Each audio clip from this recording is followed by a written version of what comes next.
நீங்களும் நானும் ஒரு வீட்டை கொண்டு போய் 600 ஸ்கொயர் ஃபீட் வீடு, இது எனக்கு சேர்ந்தது உனக்கு சேர்ந்ததுன்னு நம்ம சண்டை போட்டாவே அது விசாரணைக்கு வந்து அது ஆய்வுக்கு போய் எவ்வளவு காலம் ஆகும்? 10 மணிக்கு வழக்கு வருகிறது. இது பள்ளிவாசல் அல்ல, கோவில். 11 மணிக்கு விசாரணைக்கு உத்தரவிடப்படுகிறது.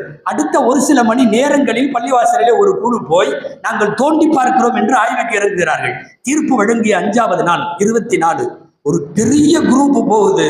இந்த பள்ளிவாசல் கோவில் தான் என்று சொல்லியும் மேற்கொண்டு ஆய்வு நடத்த போகிறோம் என்று ஆயுதங்களோடு போன போது அந்த பகுதியில் நீண்ட காலமாக தொழுது வருகிற முஸ்லிம்கள் குறுக்கே வந்து, ஏன் வந்திருக்கீங்க, எதுக்கு வர்றீங்க, எங்களுடைய பள்ளிவாசல் என்னன்னு சொல்லுங்க என்று விவரம் கேட்க துவங்கி பேச்சுவார்த்தை முற்றி கலவரமாக வெடித்து காவல்துறையால் போன குழுவுக்கோ எதிர்த்தரப்புக்கெல்லாம் இன்னமும் ஆகல 5 முஸ்லிம்கள் படுகொலை செய்யப்பட்டார்கள். ஷாஹி ஜாமியா மஸ்ஜிதினுடைய வாசல்லையே. அத்தனையும் படுகொலை செய்தது காவல்துறை. இந்த நாடும் அந்த நாட்டினுடைய மாநில அரசும் இந்த போங்கிலே நீண்ட காலமாக செயல்படுகிறது.